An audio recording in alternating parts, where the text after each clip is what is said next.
On today's Minute of the Apes, we learned self-defense against a guy in a chair. They greenlit the sequel without a story in mind. They just wanted to equal an unexpected gold mine. He said, oh no, as Heston said, I got to go. These are just some of the facts you ought to know as we go. Beneath the Minute of the Apes. Beneath the Minute of the Apes. Beneath the Minute of the Apes. Hello and welcome to Minute of the Apes, the daily podcast where we break down every minute of the Planet of the Apes movies, 1 minute at a time. You got through that. I did it. I Survived. did it. It's Yes. Friday. Welcome Friday. Yeah. You know what, Richard and Sean? Yes. It's Friday. Friday. And I'm Todd, just in case you didn't know who this was. So we are to Friday. Sean, why don't we kick off Friday with a bang and you tell us what's happening in this All minute? right, we're going to start minute 20 with this gorilla speaker saying, we'll have the privilege of being used by Dr. Zaius. And it ends with the gorilla saying that they have to replenish the lands ravaged by the humans. Let's take a listen to our gorilla leader speak. Gorilla leader. Anyway, Are you still and go. concussed? Will have the privilege of being used by our revered Minister of Science, the good Dr. Zaius.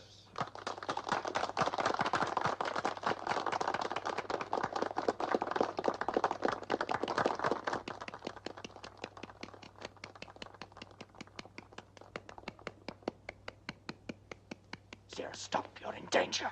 So is the future of science, with that rabble-rouser fomenting a senseless military adventure. The Forbidden Zone has been closed for centuries, and rightly so. However, we now have evidence that that vast, barren area is inhabited.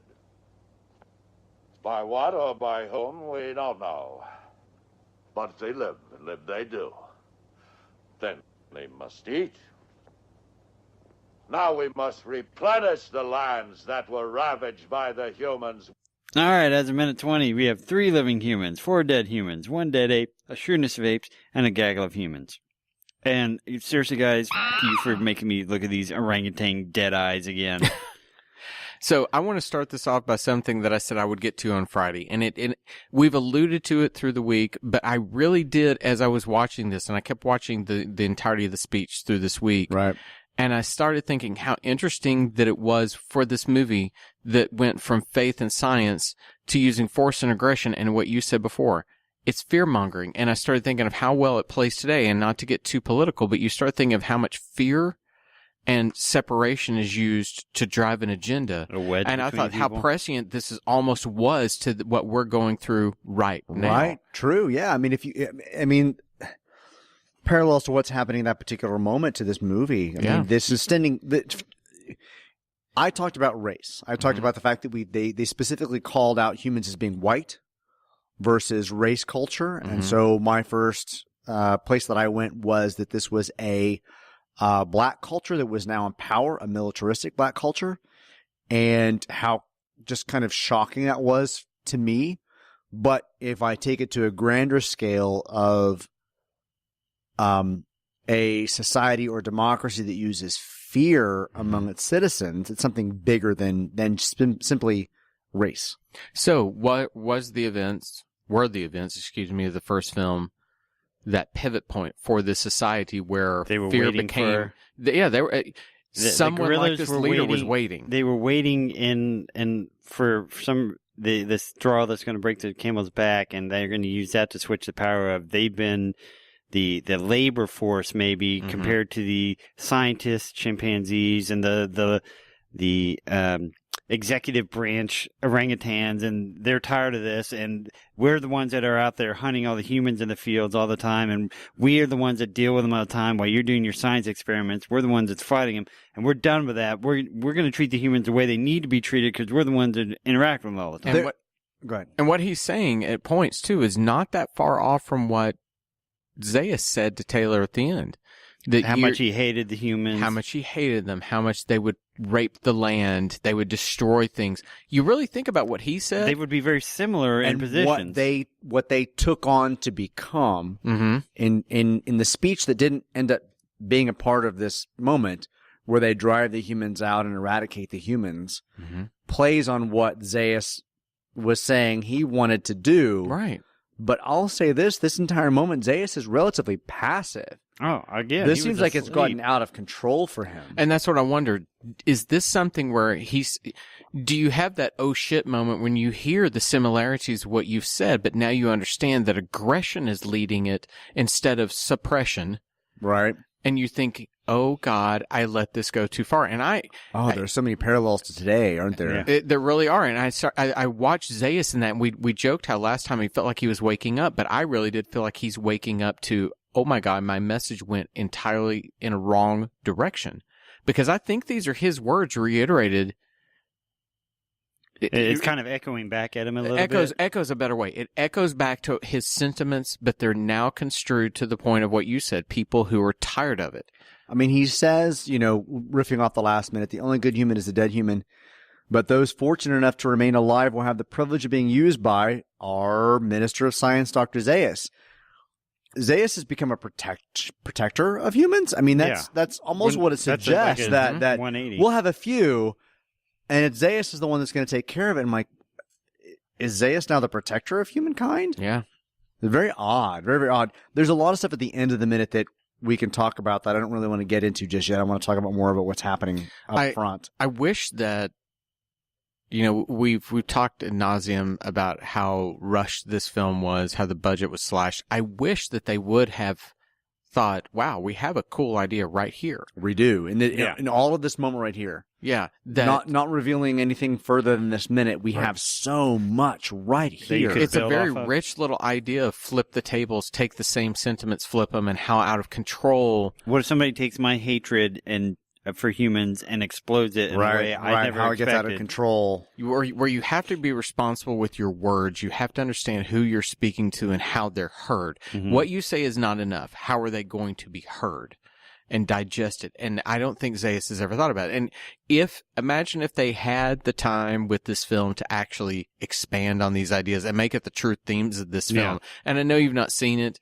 but I'm going to tell you that it's not as cohesive of a whole as the first. This is not building up to something that's going to happen later. I mean, sure, you get a little bit of this, but it really isn't as we bitched and moaned about the first one having too many themes. If this one had simply had this theme, it would really be. This is not the gun that's going to be. Not particularly. Not particularly. So when Zaius gets introduced, the orangutans and the chimpanzees applaud. And the gorillas remain silent. Mm-hmm. They don't respect or respond to Zaius being introduced. But you see the orangutans excited because this is the person they know. Mm-hmm. You see the chimpanzees also clap because they recognize science, intelligence, culture, civilization, what's happening. And the gorilla soldiers are quiet. Yeah. And it's funny because in that moment, I almost wish that all these things that we talk about, the framing of shots, I wish they had a shot where it was you could see the orangutans clapping in the background and the gorillas just sitting looking there over their shoulders and looking back and shaking heads. I wish you'd even seen that discussed because yes, that is implied. It could have been even amped up a little bit more. But it really tells you that Zaius is out of power. It does. Zaius is completely and totally out of power at this moment. And we then kind of move back on a shot with Brent and Nova watching this entire scene. And why does Nova associate these tags with Zero all of a sudden? The tags that she has. So if you hit play there, she sees Zero clapping and she's looking at the tags too. So the moment that he's introduced, the orangutans clap, the chimpanzees clap, and Zero is the only one who remains standing, clapping for so long, and applying. She's clapping for Zaius. Yeah, she's clapping for somebody who was her enemy, who was going to have her husband potentially executed last movie. But she's clearly, Cornelius is fine. Right. Clearly they're free. And now she's standing up for Zaius, somebody that I never thought she would actually stand up for. Right. And she's applauding. And to Sean's point, we get the cut back to Nova. And she's looking at these tags like that means something with her. But Taylor did say, if something happens to me, find Again, he's Zira. assuming she can read and all that kind of stuff. It's I like mean, Pavlov's we're dog putting at a this lot point, of assumptions on this that she she's has going to shiny understand. rubby thing, and she thinks Taylor and Zira. It's a very base level thought process. She sees Zira. She recognizes who she is. She brought her back. There was a very odd moment where you see Zira clapping, and you see Zaius shot from Zira's perspective a little bit above, and you see Zaius recognize that she's clapping and then kind of look away. And he sees an ally. He sees... I'm not really sure what he sees, but he looks up. And then we get our first introduction to New Cornelius. Yes. He actually speaks. Stop, you're in danger. And he sounds like Roddy McDowall. Roddy McDowall. I didn't know that wasn't him. Yeah. So, like I said before, Roddy was off directing the sole film that he ever directed and could not do this film, much to the consternation of Kim Hunter, who really wanted him back, he couldn't come back. But he looks the part. He sounds the part. You don't lose anything. Do you think that now Roddy McDowall is off filming the script? Do you imagine how this would have changed if they had the actor? Like what? Well, I don't know what's coming up, so I don't know. But I mean, just in this, I suppose in this moment, there's nothing to indicate that they're true. But you wonder what exactly you would see if would Cornelius be clapping along with Zira if Roddy McDowall were there? You never know, because he might have stepped in and said, "No, Cornelius should behave this way." Terrified because he was threatened last movie. We already found that he was kind of subjective, or not subjective, not subversive. Submissive to Zira when she would stand up. True. So he warns her, "Stop! You're in danger." And but the danger this time is coming from the gorillas, not from the knowledge of science, from the knowledge that what man is being spread. It's from a literal physical threat right in front of you of 70 gorillas that might tear you apart if you go the wrong way, potentially. What's interesting is that usually when you have a story like this, and if there's a tonal shift, then you don't necessarily have to show why it's there, but you do usually have to acknowledge that the characters have to comment about how things have shifted. And this would have been a great point for him to say, and it could explain away where all the heresy went. Mm-hmm. Sit down. This and this occurred. He whispers to her, "This occurred. We're safe. Do you want us to go be brought back up on heresy charges?" Even if you did that suddenly explains it away and tells us at least that, they destroyed there's been the a power cave. shift. They destroy the cave. There's no evidence left. They've let us slide. Right. Don't poke the bear. Yeah. You do something like that simply says, "This is why I want you to stop." So they gave us a second chance. That rabble-rouser fermenting a senseless military adventure. I'm sorry? So this is the future of science with that rabble-rouser fermenting a senseless military adventure. That's the script. Is that what she says at that moment? Mm-mm. I don't know. I don't believe so. But then we get the gorilla ranting more about the Forbidden Zone. Yeah. But that's telling. I mean, that's the very, very telling a little bit more. So we get these... Pretty sure that's what she says because she talks for a little bit. It could be, but she says it so much that I have to say it kind of washed over me, and I hate to be that way. But she basically says the future of science with the rabble-rouser fermenting a senseless military adventure. Okay, but that's also one of those sentences that, and maybe that's why it didn't register with me. It doesn't really say. You can write it, George, but you can't say exactly. But I was super happy to see her again, not knowing where this movie was going to go. And I'm like, those are two familiar characters. Uh-huh. We're back in this movie again. Then we get these great shots again of this upward angles, unnamed guerrilla leader. And they're doing everything to make him look strong and powerful. Yes. Like, here's him from an up angle. He's whipping his head around. Right. And he, again, has that deep baritone kind of voice that is very commanding. And what I also like is that he plays those moments. He isn't just being stoic. He is really... He's passionate, Yeah, it's like Patton up there leading the troops. And you firmly believe there's a reason that they're following this gorilla. I mean, he's...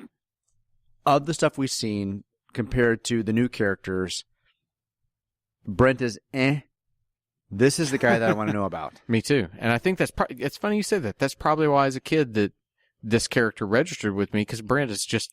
He's milquetoast. He's Charlton Heston light. Yeah. And this is the first person in Gorilla City besides Zaius we saw last season, and then our two friends, Cornelius and Zira, Right. that is just like commanding what is going on. Right. So we now get into a little bit more with where we are, Mm-hmm. with